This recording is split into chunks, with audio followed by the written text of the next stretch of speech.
আসসালামু আলাইকুম। Emerging study এর পক্ষ থেকে সবাইকে স্বাগতম জানাচ্ছি।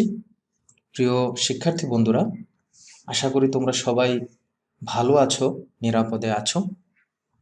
আমি তানজিরুল হুসাইন রাব্বি, প্রভাষক, ফিনান্স ও ব্যাংকিং বিভাগ, কৃষি বিশ্ববিদ্যালয় কলেজ, ময়মনসিংহ, অতিথি শিক্ষক, কিশোর বাতায়ন এটুআই ও 2018 সালে অনুষ্ঠিত প্রাথমিক, মাধ্যমিক ও উচ্চ মাধ্যমিক শিক্ষকদের ডিজিটাল কন্টেন্ট প্রতিযোগিতায় সারা দেশে প্রথম স্থান অধিকারী। প্রিয় শিক্ষার্থী বন্ধুরা, আমরা ফিনান্স প্রথম পত্র তৃতীয় অধ্যায় টাইম ভ্যালু অফ মানি অর্থাৎ অর্থের সময় মূল্য আলোচনা করতেছিলাম। তো তোমাদের নিশ্চয়ই মনে আছে শিক্ষার্থী বন্ধুরা যে আমরা লাস্ট ক্লাসে একাধিক চক্রবৃদ্ধিকরণে বার্ষিকীর সূত্রটা কিরকম হবে সেই সম্পর্কে আলোচনা করেছিলাম। তো আমরা লাস্ট প্রায় 3টা লেকচারে আলোচনা করতেছি সমান নগদ প্রবাহ অর্থাৎ বার্ষিকী নিয়ে। অর্থাৎ আমরা এককালীন নগদ প্রবাহ শেষ করেছিলাম, পরে অসমান বা মিশ্র নগদ প্রবাহ শেষ করেছিলাম, এরপর আমরা লাস্ট 3 লেকচার ধরে বার্ষিকী সম্পর্কে আলোচনা করেছিলাম। এরই ধারাবাহিকতায় লাস্ট লেকচারে আমরা একাধিক চক্রবৃদ্ধিকরণ অর্থাৎ মাসিক, ত্রৈমাসিক, দ্বিমাসিক, ষান্মাসিক এগুলো থাকলে বার্ষিকী সূত্রটা কিরকম হবে সেই সম্পর্কে আলোচনা করেছিলাম। তো আজকের ক্লাসে আমাদের টপিক হলো কিস্তির পরিমাণ নির্ণয় অর্থাৎ পিএমটি ডিটারমাইন করা, ডিটারমিনেশন অফ পিএমটি ইনস্টলমেন্ট বা কিস্তির পরিমাণ নির্ণয়। তো কিস্তি বিষয়টা কি তোমরা অলরেডি জানো। তো আশা করি এই পাঠ শেষে তোমরা বার্ষিক কিস্তির পরিমাণ নির্ণয় সংক্রান্ত গাণিতিক সমস্যা সমাধান করতে পারবে। বছরে একাধিক চক্রবৃদ্ধিকরণে কিস্তির পরিমাণ নির্ণয় সংক্রান্ত গাণিতিক সমস্যা সমাধান করতে পারবে। প্রিয় শিক্ষার্থী বন্ধুরা, আমাদের সামনে সমান নগদ প্রবাহ বা বার্ষিকীর টাইমলাইনটা চলে আসছে। তো আমরা জানি যে বার্ষিকীর ক্ষেত্রে এই যে সমান টাকাটা তোমরা আশা করি নিচে দেখতে পাচ্ছ, এই যে সমান টাকাটা নিচের এই সমান টাকাটাকে আমরা বলি কিস্তি। অর্থাৎ বার্ষিকীর ক্ষেত্রে সমান নগদ প্রবাহের যে ধারা, এই সমান টাকাটাকে আমরা বলি কিস্তি বা ইনস্টলমেন্ট। এখন প্রশ্ন হলো, আমাদের যদি উদ্দীপকে ধরো এই কিস্তি দেওয়া নাই, এখানে তো কিস্তির পরিমাণ দেওয়া আছে, আমরা সাধারণত বর্তমান মূল্য বা ভবিষ্যৎ মূল্য এগুলো নির্ণয় করি। কিস্তি দেওয়া থাকে আমরা বর্তমান মূল্য বা ভবিষ্যৎ মূল্য নির্ণয় করি। আমি আবারও বোঝাচ্ছি শিক্ষার্থী বন্ধুরা, লাস্ট ক্লাসগুলোয় আমরা কি করছিলাম, লাস্ট ক্লাসগুলো আমাদের কিস্তি দেওয়া ছিল, হয় আমরা বর্তমান মূল্য বের করছি অথবা ভবিষ্যৎ মূল্য বের করছি, অর্থাৎ পিএমটির মান দেওয়া ছিল। বাট বিষয়টা যদি এরকম হয় যে আমাদের কিস্তির মানই দেওয়া নাই, আমাদের বর্তমান মূল্য বা ভবিষ্যৎ মূল্য দেওয়া আছে, সেক্ষেত্রে আমাদের কি করতে হবে, এই কিস্তির মানটা বের করতে হবে। তো আমাদের আজকের ক্লাসে আমরা সেই কিস্তির মান বা পিএমটির মান কিভাবে আমরা বের করব সেই বিষয়ে আমরা আলোচনা করতে যাচ্ছি। আশা করি ক্লাসটা তোমরা এনজয় করবে, বুঝতে পারবে। So I request you, please stay with me till the end of this class. শিক্ষার্থী বন্ধুরা, তোমাদের সামনে বার্ষিকীর সূত্রগুলো চলে আসছে। তোমরা বার্ষিকীর যে 4টা সূত্র সেটা দেখতে পাচ্ছ। আমরা জানি যে বার্ষিকী 2 ধরনের, একটা হলো সাধারণ বার্ষিকী আর একটা হলো বকেয়া বার্ষিকী। তো এগুলো নিয়ে আমরা আজকে আলোচনা করব না, কারণ এগুলো নিয়ে আমাদের অনেক অনেক আলোচনা হয়েছে লাস্ট লেকচারগুলোতে। আমরা জানি যে সাধারণ বার্ষিকী কখন হয়, সাধারণ বার্ষিকী হয় যখন কিস্তিটা বছরের শেষে হবে, আর বকেয়া বা অগ্রিম বার্ষিকী হয় যখন কিস্তিটা শুরুতে হবে। তো আমাদের এই যে উদ্দীপক, এই উদ্দীপকে এই 4টা বার্ষিকীর যে কোনো একটা সূত্রের মাধ্যমে আমরা সলভ করতে জানি। তো এখন যে আমরা অঙ্কটা করতে যাচ্ছি বা এখন আমরা যে ধরনের অঙ্ক করতে যাচ্ছি, সেখানে ধরো মনে করো ভবিষ্যৎ মূল্য দেওয়া আছে এবং এই অংশের সব মান দেওয়া আছে, অর্থাৎ আই এর মান দেওয়া আছে, এন এর মান দেওয়া আছে সব। আমাদেরকে প্রশ্ন করা হলো যে কিস্তির মান কত, এটা আমাদের বের করতে হবে। অথবা ধরো আমরা আজকে ঋণ নেব, আমাদের বর্তমান মূল্য দেওয়া আছে এবং এই অংশটারও আমাদের টোটাল মান আমাদের দেওয়া আছে। আমাদের প্রশ্ন করা হলো তাহলে কিস্তির পরিমাণ কত। অথবা আমাদের প্রশ্নে দেওয়া আছে বকেয়া বার্ষিকীর ভবিষ্যৎ মূল্য, এই অংশেরও টোটাল মানটা আমাদের দেওয়া আছে। আমাদের এখান থেকে প্রশ্ন করা হলো যে তাহলে কিস্তির পরিমাণ কত, অর্থাৎ প্রতি কিস্তিতে সমান কত টাকা করে জমা রাখতে হবে। অথবা ধরো আমাদের বকেয়া বার্ষিকীর বর্তমান মূল্য এটা প্রশ্নে দেওয়া আছে, আবার এই অংশের টোটাল মানটা আমাদের দেওয়া আছে। আমাদের প্রশ্ন করা হলো যে বার্ষিকীর এই কিস্তির পরিমাণ কত। অর্থাৎ শিক্ষার্থী বন্ধুরা, আমরা এখানে দেখতে পাচ্ছি যে যে কোনো সূত্রের মাধ্যমেই কিন্তু আমরা কি করতে পারি, পিএমটির মান বের করতে পারি। অর্থাৎ এখানে চারটা সূত্রের যে কোনো একটা সূত্র ব্যবহার করে আমরা পিএমটির মানটা বের করতে পারি। জাস্ট আমরা কিভাবে বের করব, খুবই সহজ সিস্টেমে আমরা কিন্তু পিএমটির মানটা শিক্ষার্থী বন্ধুরা বের করব। তো বিষয়টা খুব জটিল যে তা না, আমি বলতেছি তুমি জাস্ট কি করবা, দেখো এইটা দিয়ে এইটারে আমরা ভাগ দেবো, তাহলেই কিন্তু আমাদের পিএমটির মান বের হবে। তোমার এইটার মান আছে, তুমি কি করবা, জাস্ট এইটাকে এইটা দিয়ে যদি ভাগ দাও তাহলেই দেখবা পিএমটির মান বের হয়ে যাবে। বা এই মানটা দেওয়া আছে, এইটার সাথে তুমি যদি এইটা ভাগ দাও তাহলে পিএমটির মান বের হবে। তোমার যদি বকেয়া বার্ষিকী বর্তমান মূল্য দেওয়া থাকে, তাহলে এই টোটাল মানটা বের করে এটা দিয়ে যদি তুমি এটাকে ভাগ দাও তাহলে কিন্তু আমাদের পিএমটির মান বের হবে। তার মানে পিএমটির মান বের করার জন্য আমাদের প্রথমে গুরুত্বপূর্ণ হলো কোন সূত্রটা ব্যবহার করব, অর্থাৎ কোন সূত্রটা ব্যবহার করে আমরা পিএমটির মান বের করব। এটা ডিপেন্ড করে উদ্দীপকে আমাদের কোন সূত্রের তথ্য দেওয়া আছে, আমাদের কি ভবিষ্যৎ মূল্যের তথ্য দেওয়া আছে না বর্তমান মূল্যের তথ্য দেওয়া আছে। ভবিষ্যৎ মূল্য যদি হয় তাহলে সাধারণ বার্ষিকীর ভবিষ্যৎ মূল্যের তথ্য দেওয়া আছে না বকেয়া বা অগ্রিম বার্ষিকীর ভবিষ্যৎ মূল্যের তথ্য দেওয়া আছে, এটা উদ্দীপক পড়লেই আমরা বুঝতে পারবো। আবার বর্তমান মূল্যের ক্ষেত্রে কোন বার্ষিকীর বর্তমান মূল্যের সূত্র আছে, সাধারণ বার্ষিকীর বর্তমান মূল্যের সূত্র না বকেয়া বার্ষিকীর বর্তমান মূল্যের সূত্র। তো উদ্দীপক পড়ে সেই তথ্য নিয়ে আমরা কিস্তির মান বের করতে পারবো। তাহলে চলো আমরা একটু দেখি, একটা উদ্দীপক দেখি, তাহলে আমাদের প্রশ্নটা অনেকটা সহজ হবে। এখানে একটা উদ্দীপক চলে আসছে, তোমরা দেখতে পাচ্ছ। জনাব এফ একজন ব্যবসায়ী, তিনি বিজনেসে 5 লাখ টাকা মূলধন বৃদ্ধির সিদ্ধান্ত নিলেন। অর্থাৎ তিনি আজকে তার বিজনেসে 5 লাখ টাকা ইনভেস্ট করবে। তিনি একটি ব্যাংক থেকে প্রস্তাব পেলেন, ব্যাংকটার নাম হলো রূপসা ব্যাংক। রূপসা ব্যাংক থেকে যদি সে এই 5 লাখ টাকা আজকে ঋণ নেয়, তাহলে প্রতি 5 বছর শেষে, আগামী 5 বছর, প্রতি বছর শেষে 5 বছর ধরে 12% সুদে কিস্তি প্রদান করতে হবে। রূপসা ব্যাংকের কিস্তির পরিমাণ নির্ণয় করো। তাহলে শিক্ষার্থী বন্ধুরা, আমরা এই যে উদ্দীপকটা পড়লাম, সেক্ষেত্রে বন্ধুরা আমরা এই যে মাত্র আমাদের সামনে যে উদ্দীপকটা আছে, আমরা যে উদ্দীপকটা পড়লাম, এখানে আমাদের কি নির্ণয় করতে হবে, এখানে আমাদের পিএমটির মান নির্ণয় করতে হবে। অর্থাৎ পিএমটি সমান সমান কত, এটা আমাদের নির্ণয় করতে হবে। তো এই যে পিএমটি আমাদের এখানে নির্ণয় করতে হবে, খুব ভালো কথা। এখন কথা হইলো, এই পিএমটি তো আমরা এখানে 4টা সূত্র, যে কোনো একটা সূত্র ব্যবহার করে আমাদের পিএমটির মান বের করতে হবে। প্রশ্ন হলো উদ্দীপকে আমাদের কোন তথ্য দেওয়া আছে। আমরা যদি দেখি শিক্ষার্থী বন্ধুরা, আমাদের উদ্দীপকে বলা আছে সে আজকে ঋণ নেবে, তাই না? তো ঋণটা আজকে যেহেতু নেবে, তার মানে এখানে আমাদের বলা আছে বর্তমান মূল্যের তথ্য। কি দেওয়া আছে শিক্ষার্থী বন্ধুরা, বর্তমান মূল্যের তথ্য দেওয়া আছে। বর্তমান মূল্যের তথ্য অর্থাৎ বর্তমান মূল্য মান দেওয়া আছে, যেহেতু ঋণটা আজকে আমাদের দেওয়া আছে, আজকে সে ঋণ নেবে এবং ভবিষ্যতে আগামী 5 বছর সে কিস্তিতে প্রদান করবে। তো এখন প্রশ্ন হলো, বর্তমান মূল্য আমরা বুঝলাম, এখন প্রশ্ন হলো এটা কোন বর্তমান মূল্য, এটা কি সাধারণ বার্ষিকীর বর্তমান মূল্য না বকেয়া বা অগ্রিম বার্ষিকীর বর্তমান মূল্য। আমরা যদি দেখি, এখানে বলছে প্রতি বছর শেষে, এই যে দেখো প্রত্যেক বছর শেষে কিস্তি প্রদান করবে। তার মানে যদি কিস্তির ধারা শেষে হয়, আমরা জানি যে এটা সাধারণ বার্ষিকী হয়। কিস্তির ধারা যদি শেষে হয় তাহলে এটা কি হয় শিক্ষার্থী বন্ধুরা, সাধারণ বার্ষিকী। তার মানে আমাদের উদ্দীপকে, এখন যে উদ্দীপকটা আমরা দেখতেছি শিক্ষার্থী বন্ধুরা, এই উদ্দীপকে যেই সূত্র ব্যবহার করে সে এই কিস্তির মান বের করবে, সেটা হলো সাধারণ বার্ষিকীর বর্তমান মূল্যের সূত্র। অর্থাৎ আমরা এই যে আমাদের সামনে যে 4টা সূত্র চলে আসছে, তো এই সূত্রের ভিতরে আমরা এই সূত্রটা ব্যবহার করব।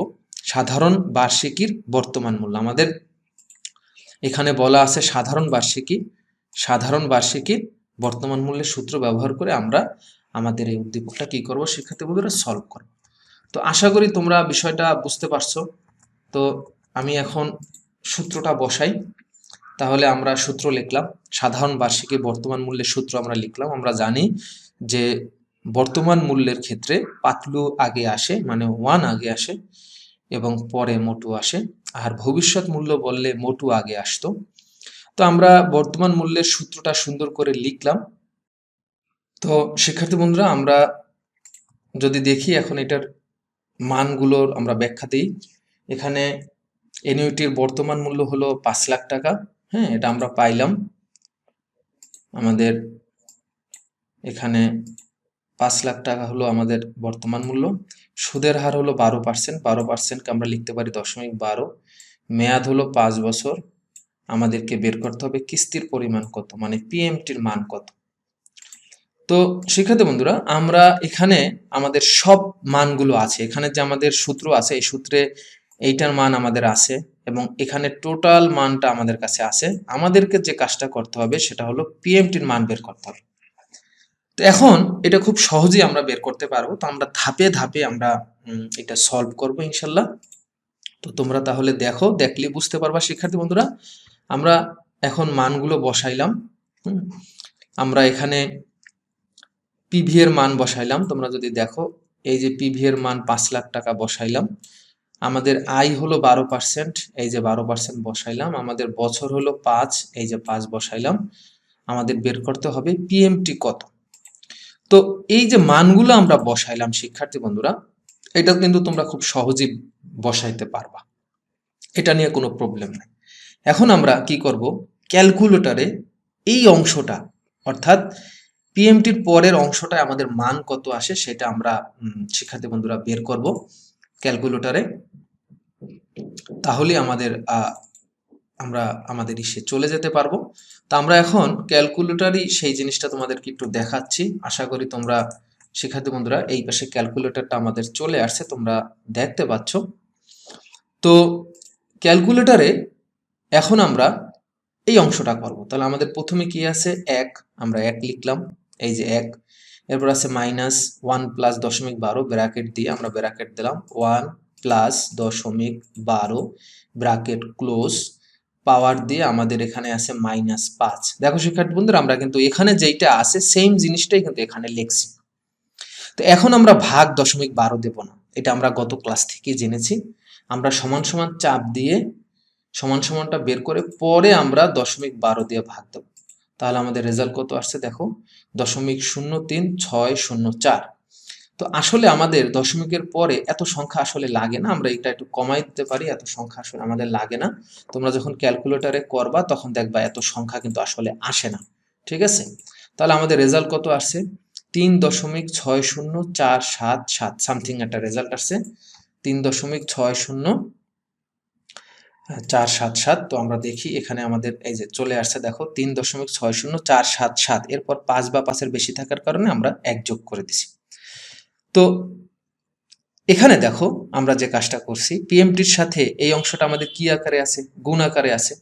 আমরা যদি এই অংশটা দেখি, এই যে পিএমটির সাথে এই অংশটা কি আকারে আছে, গুণ আকারে আছে। তো এইটা যদি আমরা এই পাশে নিয়ে যাই, এটা যদি এই পাশে নিয়ে যাই, তাহলে এটা কি হয়ে যাবে, ভাগ হয়ে যাবে, রাইট। এটা কি হয়ে যাবে শিক্ষার্থী বন্ধুরা, ভাগ হয়ে যাবে। তো পিএমটিটা যদি আমরা এই পাশে নেই, এটা এটার সাথে ভাগ হয়ে যাবে। এই যে দেখো 5 লাখের নিচে এটা চলে আসছে ভাগ। তো এটা তোমাদের কাছে হয়তো একটু বুঝতে সমস্যা হইতে পারে। তো তোমরা প্রয়োজনে এই লাইন থেকে এই লাইনে করে পরে তোমরা এই লাইনে যেতে পারো, তাহলে দেখবা তোমাদের আর প্রবলেম হবে না। আমরা কি করলাম, এখানে 5 লাখ সমান সমান পিএমটি গুণ এইটার মান বের হয়েছে, এইটার মান আমাদের বের হয়েছে, এই টোটালটার মান আমাদের বের হয়েছে এইটা। তো আমরা কি করলাম, এই সমান সমানের পরের অংশকে সামনে নিয়ে আসলাম আর 5 লাখ টাকাকে পরে নিয়ে গেলাম। এই যে পিএমটি গুণ 3.60478 এটা সামনে নিয়ে আসলাম আর এই পাশে 5 লাখ রাখলাম। এখন আমাদের যে কাজটা করতে হবে শিক্ষার্থী বন্ধুরা, এইটা তো এইটার নিচে চলে যাবে, এইটা এটার নিচে চলে গেলে তাহলে কি হয়ে যাবে, এটা এটার নিচে চলে গেলে ভাগ হয়ে যাবে, ঠিক আছে। এটা এটার নিচে চলে গেলে কি হয়ে যাবে শিক্ষার্থী বন্ধুরা, ভাগ হয়ে যাবে। তো এখানে সেই জিনিসটাই কিন্তু হয়েছে শিক্ষার্থী বন্ধুরা, এটা এটার নিচে ভাগ চলে আসছে। তো আমরা এখন যদি সমান সমান চাপ দিই তাহলে আমাদের কিস্তির পরিমাণ বের হবে। তো শিক্ষার্থী বন্ধুরা, আমাদের তাহলে অ্যান্সারটা আসলো যে আজকে যদি জনাব এফ 5 লাখ টাকা ঋণ নেয়, এই 5 লাখ টাকা যদি আজকে ঋণ নেয় তাহলে তাকে কিস্তিতে আগামী 5 বছর এই ঋণের টাকা পরিশোধ করতে গিয়ে তাকে কিস্তিতে কত পরিশোধ করতে হবে, 1,38,705 টাকা। তো আশা করি শিক্ষার্থী বন্ধুরা তোমরা এইটা খুব সুন্দর করে বুঝতে পারছো, তোমাদের কোনো প্রবলেম হওয়ার কথা না। তো এখন একটা অঙ্ক আমরা একটু নিজেরা ট্রাই করব, ফুল অঙ্কটা আমরা নিজেরা ইনশাল্লাহ এখন একটু করার চেষ্টা করি শিক্ষার্থী বন্ধুরা। চলো, তো এখানে একটা উদ্দীপক চলে আসছে, আশা করি তোমরা দেখতে পাচ্ছ। জনাব ইসলাম তার ছেলে জারিফকে আজ থেকে 5 বছর পরে একটি ল্যাপটপ কিনে দেবেন। কখন কিনে দেবেন? আজ থেকে 5 বছর পরে। ওই সময় ল্যাপটপ খরচ বাবদ জনাব ইসলামকে 75,000 টাকা দিতে হবে। তার মানে 5 বছর পরে ল্যাপটপের দাম কত হবে? 75,000 টাকা। এটা হলো ভবিষ্যৎ মূল্য। এই 75,000 টাকা সঞ্চয়ের জন্য তিনি প্রতি বছরের শুরুতে সোনালী ব্যাংকে সঞ্চয় হিসাবে সমপরিমাণ কিস্তিতে আগামী 5 বছর যাবৎ টাকা জমা করে রাখতে চান। যদি সুদের হার 10% হয়, তাহলে প্রতি কিস্তিতে জনাব ইসলামকে কত টাকা ব্যাংকে জমা দিতে হবে? শিক্ষার্থী বন্ধুরা, এখানে আমাদের কিস্তির মান বের করতে হবে, এটা তো আমরা বুঝতেই পারছি। তবে প্রশ্ন হলো আমরা কোন সূত্রটা ব্যবহার করব। আমাদের হলো যে মূল্যটা দেওয়া আছে এই 75,000 টাকা, এই 75,000 টাকা কিন্তু আজকের মূল্য না। এই 75,000 টাকা হলো 5 বছর পরের মূল্য। তার মানে শিক্ষার্থী বন্ধুরা আমাদের এখানে আমাদের ভবিষ্যৎ মূল্য দেওয়া আছে।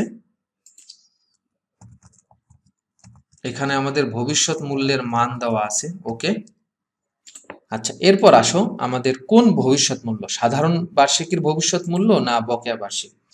এখানে আমাদের বলছে যে শুরুতে, অর্থাৎ তিনি 75,000 টাকা জমানোর জন্য, বা এই 75,000 টাকা সে ভবিষ্যতে যে পাবে, এইটার জন্য সে সোনালী ব্যাংকে প্রত্যেক বছরের শুরুতে কিস্তিতে টাকা রাখবে। তার মানে এটা বোঝাই যাচ্ছে এটা বকেয়া বা অগ্রিম বার্ষিকী। বকেয়া বা অগ্রিম বার্ষিকী, তার মানে এখানে আমাদের বকেয়া বা অগ্রিম বার্ষিকীর সূত্র। তার মানে বকেয়া বার্ষিকীর ভবিষ্যৎ মূল্য সূত্র ব্যবহার করে আমাদের এই উদ্দীপকটা সলভ করতে হবে। তাহলে চলো আমরা শুরু করি আমাদের সলভ। তো আমরা আগে সূত্রটা লিখব। আমরা জানি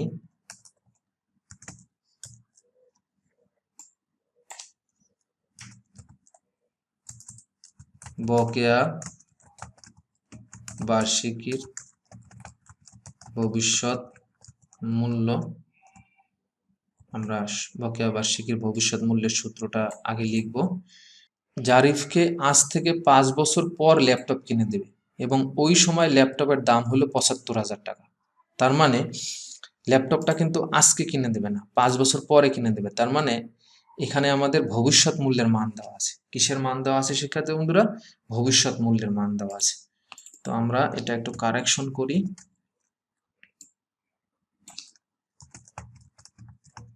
ভবিষ্যৎ মূল্যের আমাদের মান দেওয়া আছে কত?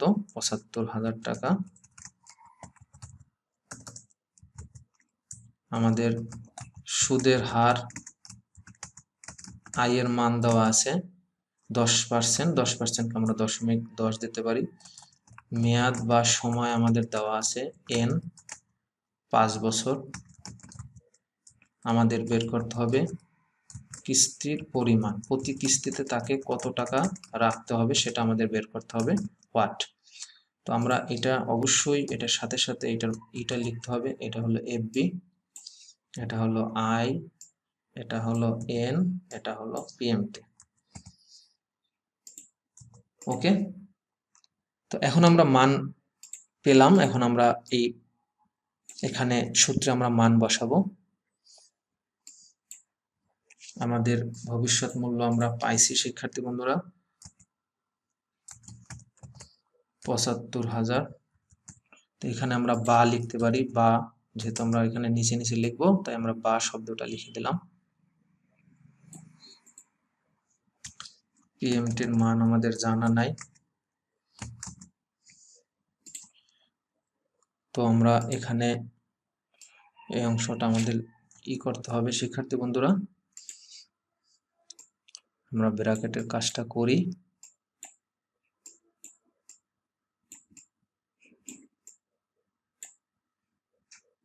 ভবিষ্যৎ মূল্য মানেই মোটা অংশটা আগে, তোমরা এটা খুব ভালো করেই জানো। তাহলে আমাদের এখানে 1 প্লাস 0.10 মাইনাস 1, আর আমাদের n এর মান হলো 5,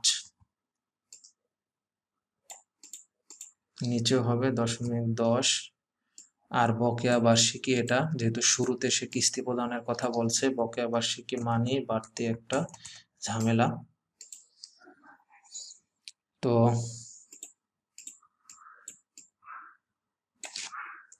বা 75,000 সমান সমান পিএমটি গুণ এই মানটা আমাদের বের করতে হবে, আর শেষের মানটা আমরা লিখতে পারি 1.10, শেষেরটা 1.10, এটা আমরা লিখতে পারি। আমাদেরকে এখন জাস্ট এই মানটা বের করতে হবে শিক্ষার্থী বন্ধুরা, এই যে এই মানটা আমাদের বের করতে হবে, কারণ এই মানটা তো আমরা এখানে বের করছি। এখন আমাদের কাজ হলো, এই কাজটা হলো আমাদের ক্যালকুলেটরে, এখন যে কাজটা শিক্ষার্থী বন্ধুরা, এই কাজটা হলো আমাদের ক্যালকুলেটরে, অর্থাৎ আমরা এখন যদি ক্যালকুলেটর ব্যবহার করি এই অবস্থায়, তাহলে আমরা বাকি কাজটা করতে পারবো। তো আমরা এখন ক্যালকুলেটর ব্যবহার করব শিক্ষার্থী বন্ধুরা। আমরা ক্যালকুলেটরটা এই পাশে নিয়ে আসছি, আশা করি তোমরা ক্যালকুলেটরটা দেখতে পাচ্ছ। তো এখন আমরা এই অংশটা বের করব। তো প্রথমে আমরা যে কাজটা করব, যেহেতু মোটু আগে, আমরা এখানে আছে 1 প্লাস 0.10, তো আমাদের এখানে আছে 1 প্লাস 0.10, পাওয়ার চিহ্ন দিয়ে আমরা n এর মান লিখব 5, মাইনাস 1 সমান সমান চাপ দেব, আমরা চাপ দিয়ে আমরা কি করব, ভাগ চিহ্ন দিয়ে আমাদের নিচে যেটা আছে 0.10 সেইটা আমরা লিখব। তাহলে আমাদের রেজাল্ট আসছে কত, 6.1051। তো এইটা আমরা এখানে লিখব 6.1051। শিক্ষার্থী বন্ধুরা আমরা লিখলাম 6.1051।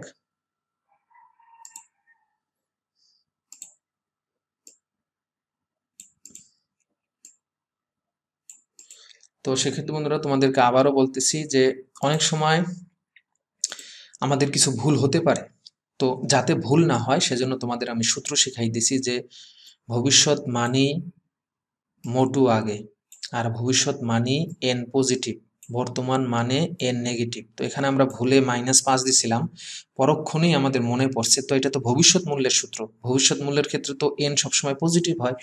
তো এইভাবে তোমরা কনফিউশন হারাবা না। তো এখন আমরা যে কাজটা করব শিক্ষার্থী বন্ধুরা, আমরা এখানে বা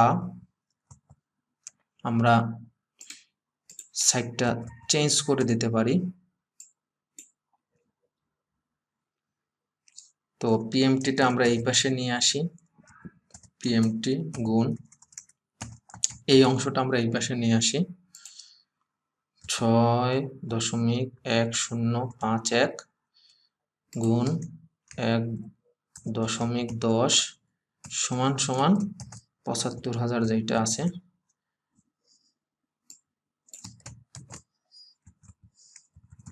ওকে, একটা ধাপ আমরা কমাই দিলাম। এখন আমরা যে কাজটা করতে পারি শিক্ষার্থী বন্ধুরা, এখন আমরা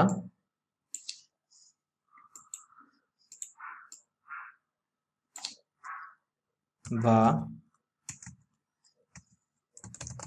পিএমটি সমান সমান, এখন 75,000-এর নিচে এই দুইটা কি আকারে যাবে শিক্ষার্থী বন্ধুরা, ভাগ আকারে যাবে। 75,000-এর নিচে এই দুইটা ভাগ আকারে আসবে।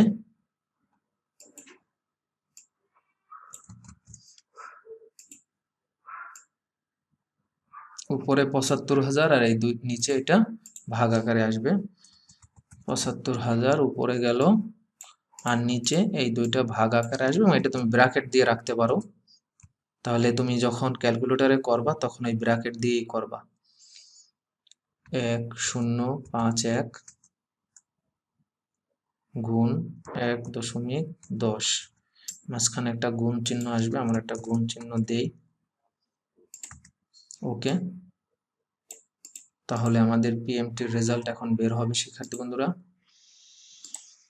এখন আমাদের পিএমটির রেজাল্টটা এখন বের হয়ে যাবে শিক্ষার্থী বন্ধুরা। আমরা এখন পিএমটির রেজাল্টটা বের করব।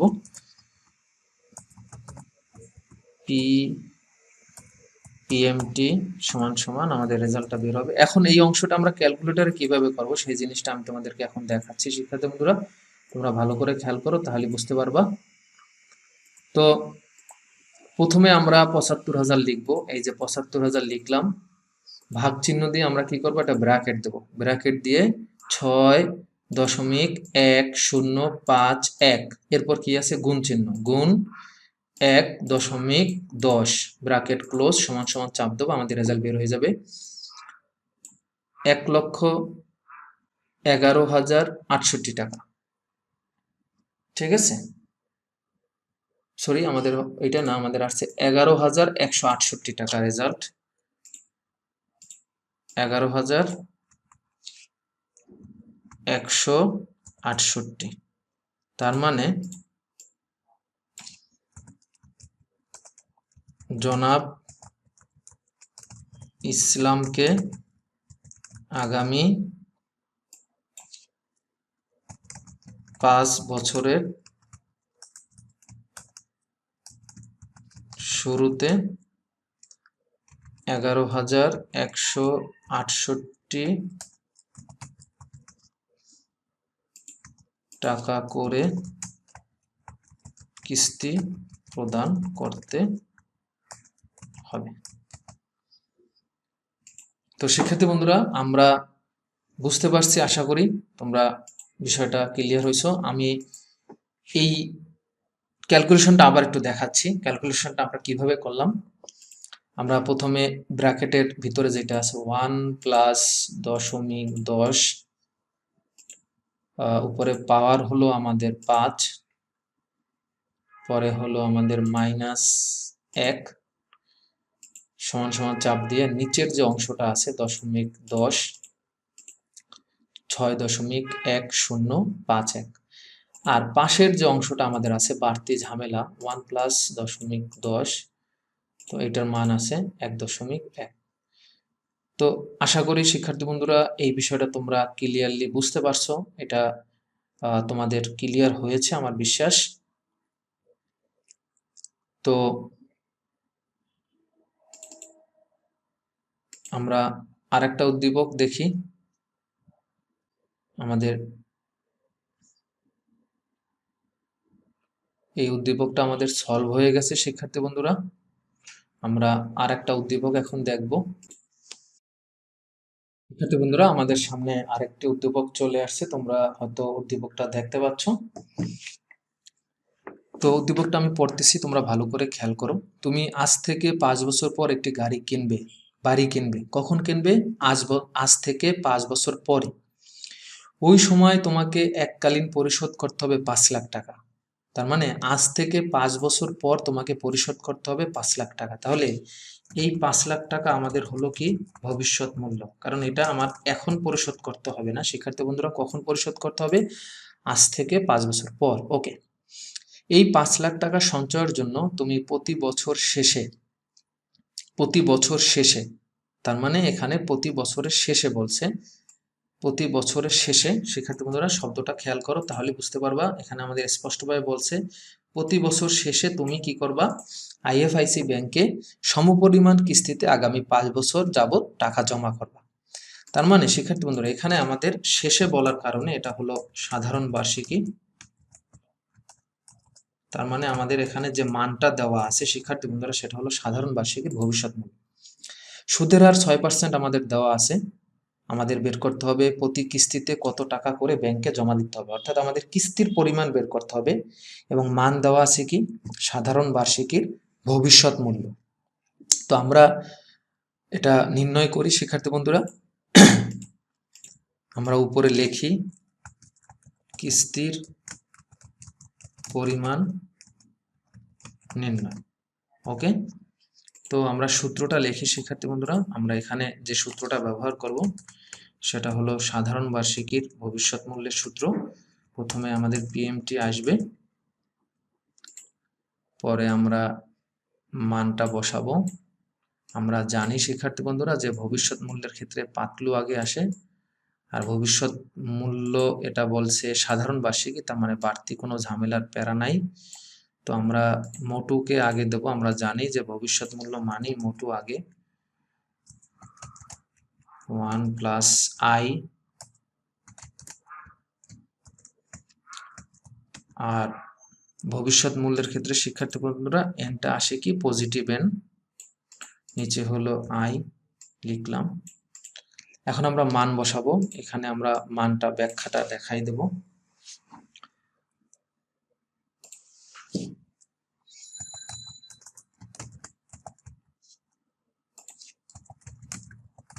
এখানে ভবিষ্যৎ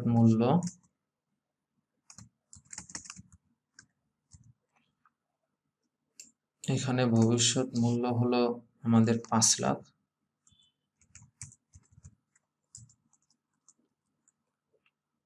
সুদের হার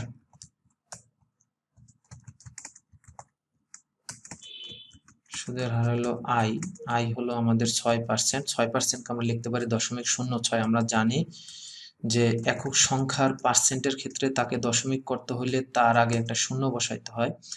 বছর হইলো 5। আমাদের কিস্তির পরিমাণ নির্ণয় করতে হবে। কিস্তির পরিমাণ আমাদের জানা নাই, এটাই আমাদের বের করতে হবে। ভবিষ্যৎ মূল্য হলো এফবি, সুদের হার আই, বছর হলো আমাদের এন, আর এটা হলো পিএমটি। এখন আমরা মান বসাবো শিক্ষার্থী বন্ধুরা। আমরা লিখতে পারি বা দিয়ে আমরা লিখি 5 লাখ সমান সমান পিএমটি। এই মানটা আমরা এখন বসাবো শিক্ষার্থী বন্ধুরা।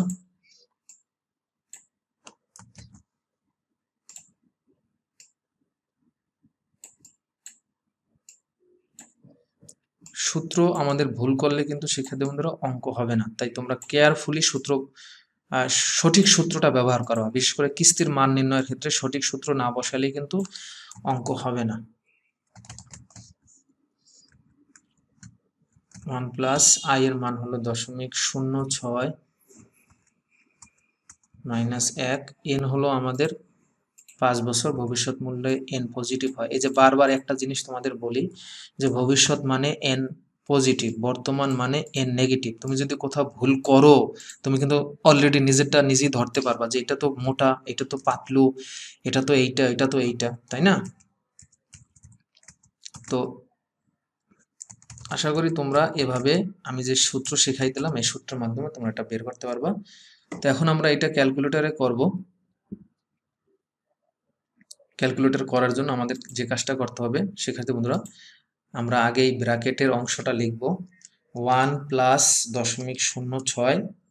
এরপর আমরা ক্যালকুলেটরে আমাদের উল্টা ভি আছে, উল্টা ভি মানে পাওয়ার চিহ্ন, সেই পাওয়ার চিহ্ন দেব। পরে আমরা দেব -1 সমান সমান চাপ দেব। পরে আমরা জাস্ট ভাগ চিহ্ন দিয়া 0.06 দেব, তাহলে আমাদের রেজাল্ট আসবে।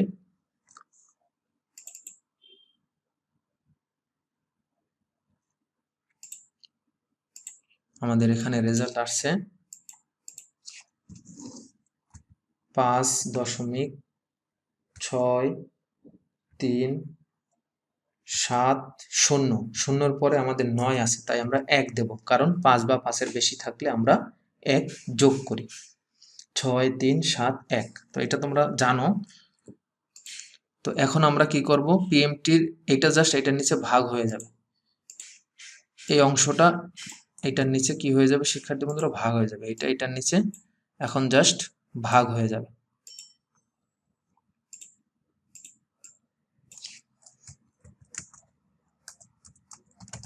বা পিএমটি সমান সমান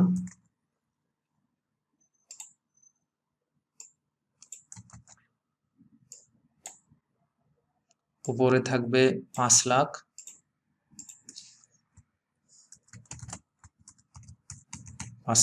আর নিচে আমাদের এই যে মানটা বের হলো সেটা লিখবো 5.6371 বা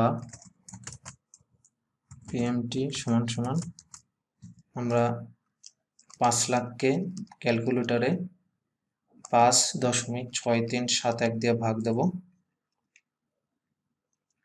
তাহলে আমাদের অ্যান্সার বের হবে 88,698 টাকা। 88,698। তাহলে আমাদের প্রতি কিস্তিতে, তাহলে শিক্ষার্থী বন্ধুরা প্রত্যেক কিস্তিতে আমাদের কত টাকা করে জমা দিতে হবে আগামী 5 বছর পর 5 লাখ টাকা বাড়ি কেনার জন্য? 88,698 টাকা। এই 5 বছর ধরে যে আমরা কিস্তিতে 88,698 টাকা জমা দেব, এইটাই সুদে আসলে আমাদের 5 বছর পর 5 লাখ টাকায় পরিণত হবে। তো আশা করছি শিক্ষার্থী বন্ধুরা তোমরা এটা বুঝতে পারছো। তো আমরা আরেকটা উদ্দীপক দেখি। তুমি আজ থেকে 5 বছর পর তোমার বোনকে একটি কম্পিউটার কিনে দেবে। ওই সময় কম্পিউটারের খরচ বাবদ তোমাকে 75,000 টাকা দিতে হবে। তার মানে এটা ভবিষ্যৎ মূল্য। এই 75,000 টাকা সঞ্চয়ের জন্য তুমি প্রতি বছরের শুরুতে আইএফআইসি ব্যাংকে সঞ্চয় হিসাবে সমপরিমাণ কিস্তিতে 5 বছর টাকা জমা রাখতে চাও। তার মানে শুরুতে বলার কারণে এটা হবে বকেয়া বার্ষিকের ভবিষ্যৎ মূল্যের সূত্র ব্যবহার করতে হবে। যদি সুদের হার 10% হয় তাহলে কিস্তিতে কত টাকা জমা দিতে হবে। এটা একটু আগে আমরা করছি এই নিয়মের অঙ্ক। শিক্ষার্থী বন্ধুরা আমরা কিস্তির পরিমাণ বের করব, কিন্তু যদি আমাদের বলে চক্রবৃদ্ধিকরণ যদি বছরে একাধিকবার থাকে তখন আমাদের সূত্রে কি চেঞ্জ হবে? আমরা কিন্তু বের করব কিস্তির মান। আমরা শিক্ষার্থী বন্ধুরা বের করব কি? আমরা বের করব কিস্তির মান। এই যে কিস্তির মান বের করব, আমরা কিস্তির মান বের করব, কিন্তু প্রশ্ন হইল আমাদের চক্রবৃদ্ধিকরণ যদি বছরে একাধিকবার থাকে তাহলে কি হবে? তাহলে আইয়ের নিচে এম থাকা চাই, এম এন চাচাতো ভাই। অর্থাৎ আগের সূত্র আমরা যেখানে দেখছিলাম শুধু আই, জাস্ট এম নিচে আসবে আর এম এর সাথে এন গুণ হবে সব কয়টা, এখানে সব কয়টা। এটা নিয়ে তোমরা লাস্ট লেকচারে আমরা আলোচনা করছি, ঠিক আছে? তো আমরা চলো একটা গাণিতিক সমস্যা দেখি। জনাব তাসনিম একটি ব্যক্তিগত গাড়ি ক্রয় করার জন্য ঋণ নিতে চায়। তার মানে ঋণটা আজকে নিতে হবে বর্তমান মূল্য। আগামী 5 বছর প্রতি বছরে মাসিক ভিত্তিতে, যে মাসিক শব্দটা বলছে শিক্ষার্থী বন্ধুরা খেয়াল করো, মাসিক, ত্রৈমাসিক, অর্ধবার্ষিক এগুলো বললে কি হবে? আয়ের নিচে এম আসবে। ভিত্তিতে কিস্তিতে 20,580 টাকা করে পরিশোধ করতে হবে, সুদের হার 25%। তাসনিমের নেয়া ঋণের পরিমাণ কত? তা আমাদের এখানে শিক্ষার্থী বন্ধুরা বের করতে বলছে ঋণের পরিমাণ কত। তো শিক্ষার্থী বন্ধুরা তাসনিমের নেওয়া ঋণের পরিমাণ কত এটা আমরা গত ক্লাসে দেখেছি। তো আমরা আজকে দেখব, আমরা যদি প্রশ্নটা একটু ঘুরিয়ে দেই, অর্থাৎ এখন কিন্তু প্রশ্নটা একটু ঘোরানো আছে। একটু আগে আমরা দেখেছি ঋণের পরিমাণ কত, এই ধরনের অঙ্ক আমরা পারি, বাট প্রশ্নটা যদি একটু ঘুরিয়ে আসে কিরকম? জনাব তাসনিম একটি ব্যক্তিগত গাড়ি ক্রয় করার জন্য 7 লাখ টাকা ঋণ নিতে চায়। একটু আগে যে আমরা উদ্দীপকটা দেখেছিলাম শিক্ষার্থী বন্ধুরা, সেখানে আমাদের ঋণের পরিমাণ দেওয়া নাই, তার মানে আমাদের ঋণের পরিমাণ বের করা লাগতো। কিন্তু এখন আমাদের ঋণের পরিমাণ দেওয়া আছে, অর্থাৎ আমাদের বর্তমান মূল্যের মান দেওয়া আছে, যা আগামী 5 বছর প্রতি বছরে মাসিক ভিত্তিতে কিস্তিতে পরিশোধ করতে হবে। তার মানে আমাদের এখানে মাসিক বলার কারণে আয়ের নিচে এম আসবে এবং কিস্তিতে পরিশোধ করতে হবে। তো আমাদের এখানে প্রশ্ন বলছে যে কিস্তির মান কত, অর্থাৎ আমাদের পিএমটি বের করতে হবে। শিক্ষার্থী বন্ধুরা একটু আগে আমরা যে উদ্দীপক দেখেছিলাম সেখানে আমাদের কি ছিল? সেখানে ছিল ঋণের পরিমাণ দেওয়া ছিল না, কিন্তু কিস্তির টাকা দেওয়া ছিল। তো কিস্তি দেওয়া থাকলে আমরা ঋণটা বের করতে পারি, পিএমটি দেওয়া থাকলে, যেটা আমরা আগের ক্লাসে দেখেছিলাম। বাট এখন যে উদ্দীপকটা আমরা দেখতেছি এখানে আমাদের বর্তমান মূল্য দেওয়া আছে এবং এখানে শুরু শেষ কিছুই বলে নাই। শিক্ষার্থী বন্ধুরা এখানে আমাদের বর্তমান মূল্যের মান দেওয়া আছে। শিক্ষার্থী বন্ধুরা ভালো করে খেয়াল করো, এখানে আমাদের বর্তমান মূল্যের মান দেওয়া আছে এবং এটা হলো সাধারণ বার্ষিকী। কেন? যদি শুরু শেষ কিছু না বলে সেক্ষেত্রে আমরা জানি যে সেটা সাধারণ বার্ষিকী হয়। শুরু বা শেষ কিছুই যদি না বলে সেটা কোন বার্ষিকী হয়? সাধারণ বার্ষিকী। এবং এখানে মাসিক বলার কারণে চক্রবৃদ্ধি সংখ্যা বছরে একাধিকবার, অর্থাৎ কিস্তি প্রতি বছরে একটা করে না, কিস্তি বছরে 12 বার দিতে হবে, অর্থাৎ একটা বছরে মোট 12টা কিস্তি দিতে হবে। সুদের হার দেওয়া আছে, আমাদের বের করতে বলছে ঋণের পরিমাণ কত। তো আমরা এখানে সাধারণ বার্ষিকীর বর্তমান মূল্যের সূত্রটা আমরা ব্যবহার করব। তো আমরা জানি যে সাধারণ বার্ষিকের যে বর্তমান মূল্য সেই সূত্রে জাস্ট একটু চেঞ্জ আসবে। কোথায় চেঞ্জ আসবে? আইয়ের নিচে এম আসবে। এখন এই যে বাড়তি যে এম, এই এমটা কেন আসলো? এই এমটা বাড়তি এম আসার কারণ হলো এই যে আমাদের চক্রবৃদ্ধি মাসিক বলছে। এই বাড়তি এম আসার কারণ হলো কেন শিক্ষার্থী বন্ধুরা? মাসিক বলার কারণে। একটু আগে যে আমরা অঙ্কগুলো দেখেছি সেখানে মাসিক, ত্রৈমাসিক কিছু বলা ছিল না, অর্থাৎ বছরে একবার কিস্তি প্রদান করবে। বাট এখন যে অঙ্কটা আমরা দেখতেছি এখানে মাসিক ভিত্তিতে কিস্তি পরিশোধ করবে, অর্থাৎ প্রতি মাসে মানে বছরে 12 বার একাধিকবার আমরা কিস্তি পরিশোধ করতে হবে। চক্রবৃদ্ধির সংখ্যা বছরে একাধিকবার। তার মানে শিক্ষার্থী বন্ধুরা এখন যে আমরা উদ্দীপকটা দেখতে পাচ্ছি এই উদ্দীপকটার পার্থক্যটাই হলো আগের চেয়ে, যে আমাদের আয়ের নিচে কি আসবে? এম। যেখানে যেখানে আই আছে আয়ের নিচে এম আসবে, এম এর সাথে এন গুণ হবে। আমরা জানি যে বর্তমান মূল্যে পাতলু আগে আসে, অর্থাৎ এক আগে আসে, আর বর্তমান মূল্যে আমাদের মাইনাস আসে। এন আমাদের নির্ণয় করতে হবে পিএমটি। তো এখানে কি কি মান দেওয়া আছে আমরা একটু যদি দেখি শিক্ষার্থী বন্ধুরা, আমাদের বর্তমান মূল্য দেওয়া আছে 7 লাখ টাকা, আমাদের সুদের হার দেওয়া আছে আই, আমাদের এন দেওয়া আছে 5 বছর, আমাদের কিস্তি মাসিক বলার কারণে আমাদের কিস্তি হলো 12, তোমরা এম সমান সমান 12 লিখতে পারো। আমাদের বের করতে হবে কিস্তির পরিমাণ কত। তো আশা করি তোমরা বিষয়টা বুঝতে পারছো শিক্ষার্থী বন্ধুরা। আমরা এখন সূত্রে মানগুলো বসাবো, আমাদের যে সূত্র আসে সূত্রে আমরা এখন কি বসাবো শিক্ষার্থী বন্ধুরা? মানগুলো আমরা বসাবো।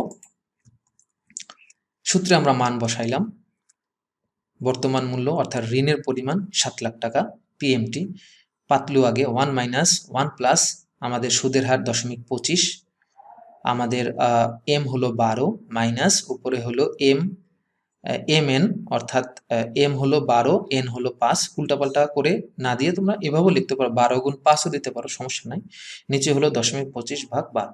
এখন এইটা ক্যালকুলেটরে কিভাবে একসাথে করতে হয় শিক্ষার্থী বন্ধুরা, সেই বিষয়টা আমি তোমাদেরকে এখন একটু দেখাই দেবো। তোমরা দেখো এই পাশে আমাদের ক্যালকুলেটরটা চলে আসছে, তোমরা দেখতে পাচ্ছ। আমরা এখন এটা একসাথে করার টেকনিকটা শিখবো শিক্ষার্থী বন্ধুরা, তোমরা একটু খেয়াল করো তাহলে বুঝতে পারবা।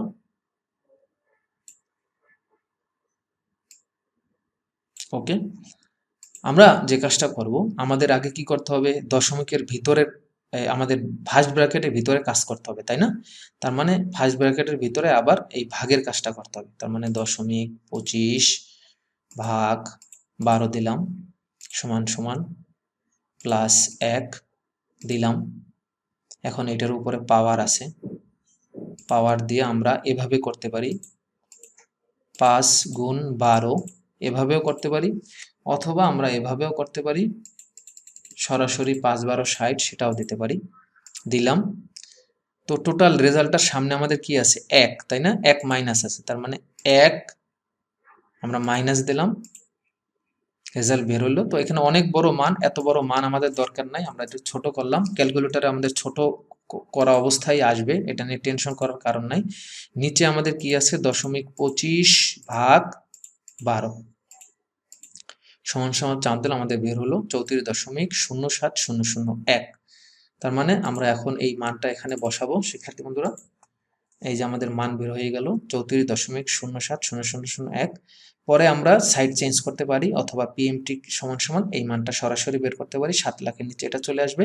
তাহলে আমাদের কিস্তির পরিমাণ বের হলো 20,546, অর্থাৎ আগামী 5 বছর প্রতি মাসে 20,546 টাকা করে যদি জনাব তাসনিম কিস্তি হিসাবে পরিশোধ করে, তাহলে 5 বছর পর সে 7 লাখ টাকা ঋণটা পাবে।